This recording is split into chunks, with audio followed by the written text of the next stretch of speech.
চোখে চোখ পড়লে নাকি প্রেম হয়ে যায়।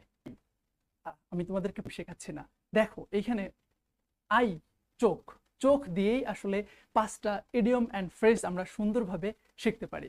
কিরকম? ব্লাইন্ড আই এর মানে হচ্ছে মনোযোগ না দেওয়া। অর্থাৎ তুমি একটা কথা বলতেছো কিন্তু তোমার কথাকে কেউ মনোযোগ দিচ্ছে না, তখন তুমি বলতে পারো he turns a blind eye to me.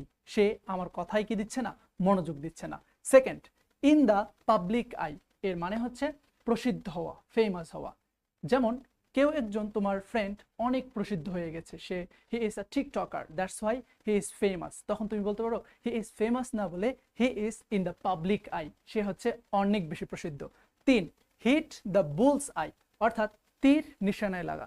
যদি তীর নিশানায় লাগে, অর্থাৎ তুমি একজনকে থ্রু করেছো, সেটা যদি তার বরাবর লাগে, নিশানায় তোমার নিশানা যদি সঠিকভাবে লাগে, দেন তুমি বলতে পারো hit the bull's I.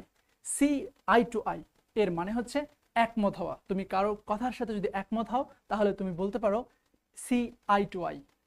Eye on, অর্থাৎ কেউ যদি কারো উপর নজরদারিতে রাখে, কাউকে যদি গোয়েন্দাগিরিতে রাখে, নজরদারিতে রাখে, তাহলে বলতে হবে keep an eye on eye. এর অর্থ হচ্ছে নজরদারিতে রাখা। I keep an eye on you, আমি তোমার উপরে নজরদারি রাখতেছি। এই তো চোখ, এই চোখ দিয়ে ভালোবাসা না শিখে আমরা চোখ দিয়ে 5টা ইডিয়মস অ্যান্ড ফ্রেজ শিখতেছি। এইরকম